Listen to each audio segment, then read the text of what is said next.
Putusnya jembatan Ketapang di Banjar, Jawa Barat tidak hanya mengganggu arus lalu lintas di jalur nasional. 7.000 pelanggan PDAM Tirta Anom Banjar juga krisis air bersih akibat pipa saluran PDAM patah.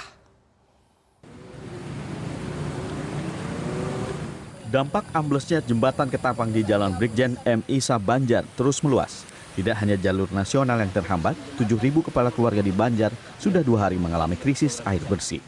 Penyebabnya 3 buah pipa saluran PDAM Tirta Anom Banjar turut putus akibat tertimpa longsoran jembatan. Selain itu, komplek perkantoran pemerintah daerah juga tidak teraliri air bersih. Jadi kita konsen di wilayah pelayanan kita aja, Pak. Yang dikatakan saya tadi kurang lebih hampir 7.000. Kalau seandainya sekarang kita mengupayakan hari ini untuk pemasangan pipa yang ke Banjar Timur, yang diameter kurang 6 in, nah itu bisa terselesaikan kurang lebih 2.000 yang dapat diairi. Berarti korban berkurang begitu. Tak adanya air bersih membuat warga terpaksa mengambil air bersih langsung dari instalasi PDAM Tirta Anom. Air. Mau apa, Pak? Buat kantor, Mas. Mau ngambil air? Air kosong, Pak? Kosong. Pak ngambil air, Pak? Iya. Dari mana ini, Pak? Ini dari instalasi PDAM langsung. Di rumah kenapa, Pak, airnya, Pak? Di rumah tidak punya sumur, tidak punya ini lain. Cuma dari PDAM? Cuma dari PDAM aja. Pihak PDAM Tirta Anom Banjar tidak bisa berbuat banyak untuk proses normalisasi saluran air bersih pelanggan. Sejauh ini mereka baru akan menyambung 1 pipa kecil yang bisa mengairi 2.000 kepala keluarga. Dikhawatirkan dalam kurun waktu sepekan ke depan, ribuan warga di 3 kecamatan Purwaharja ini akan kekurangan air bersih. Deden Rahadian, Banjar. Ukuran gorong-gorong di bawah jembatan Ketapang yang kecil diduga menjadi penyebab utama amblesnya jalan dan jembatan. Pasalnya gorong-gorong yang terdapat di bawah jembatan Ketapang terbilang kecil jika dibanding dengan debit air. Saat hujan deras dan debit air meningkat, saluran air yang bermuara ke Sungai Citandui tidak mampu menampung air sehingga air meluap dan menutupi balong atau kolam ikan warga. Kejadian yang sudah menahun ini mengakibatkan air yang tidak tersalurkan melalui gorong-gorong merembes ke bawah jembatan dan mengakibatkan kontur tanah melembek hingga terjadi longsor Minggu malam lalu. Warga berharap agar saat jalan dan jembatan amblas ini diperbaiki, dibuatkan gorong-gorong yang lebih besar.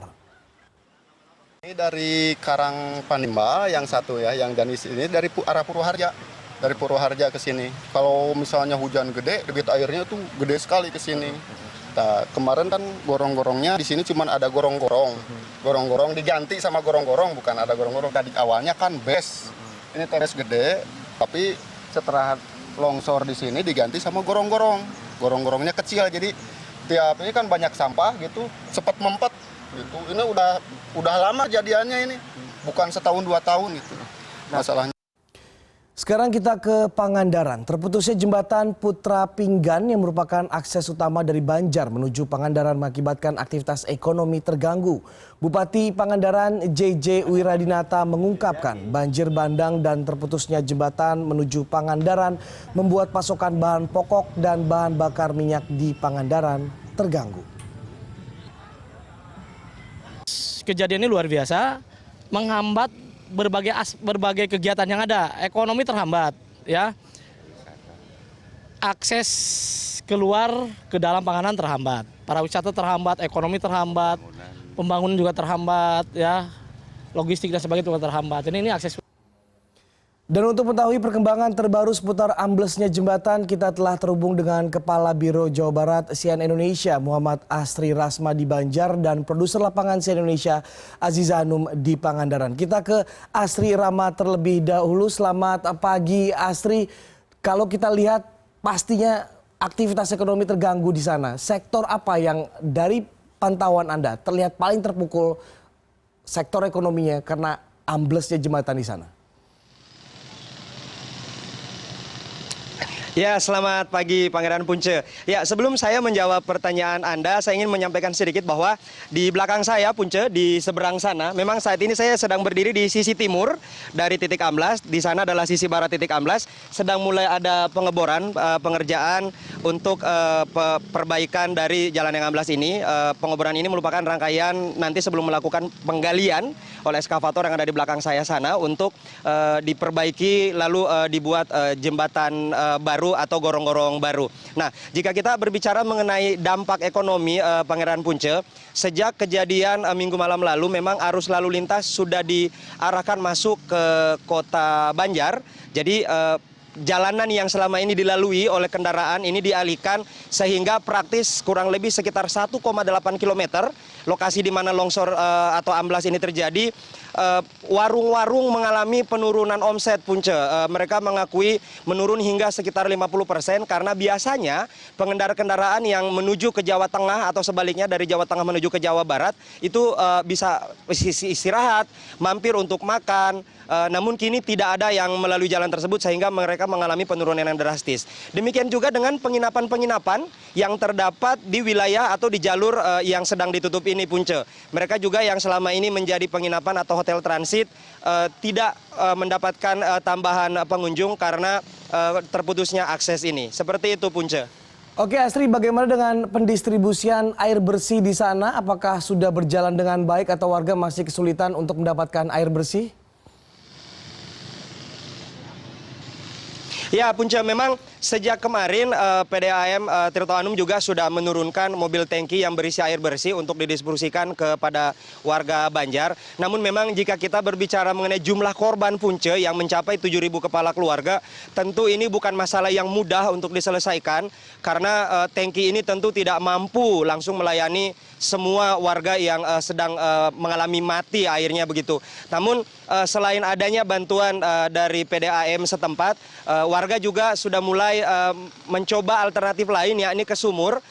Bagi mereka yang tidak memiliki sumur, sejak pagi tadi sudah mulai ada antrian Punce untuk mengambil air di sumur tetangga mereka. Nah, dari PDAM Tirto Anum sendiri di Kota Banjar ini sedang mengupayakan dalam 2 hingga 3 hari ke depan akan memperbaiki salah satu saluran air yang terputus, yang lebih kecil, dan ini jika sudah berfungsi akan bisa mengurangi jumlah kepala keluarga yang tadinya 7.000 menjadi 5.000 karena debit air yang disalurkan melalui saluran tersebut bisa untuk sekitar 2.000 kepala keluarga. Punce.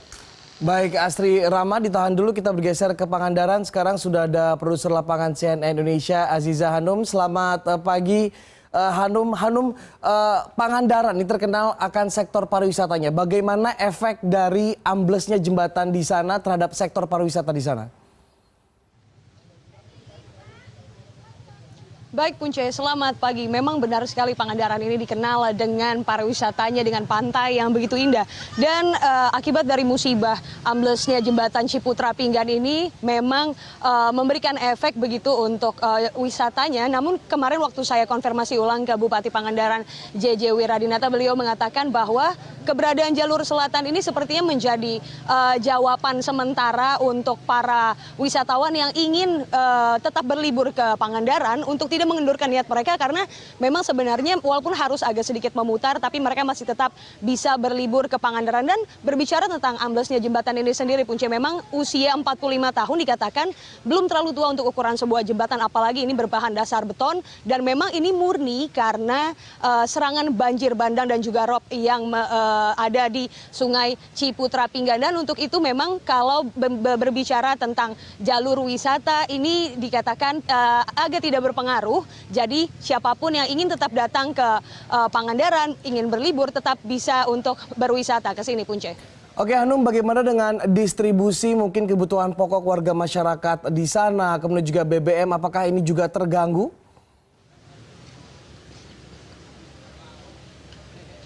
Baik Punce, tadi saya dan tim sudah langsung pergi ke salah satu SPBU satu-satunya yang ada di kawasan Pangandaran, yakni sekitar 1,5 kilometer jaraknya dari lokasi jembatan tempat saya berada sekarang dan sekitar 1 kilometer dari tempat wisata Pangandaran.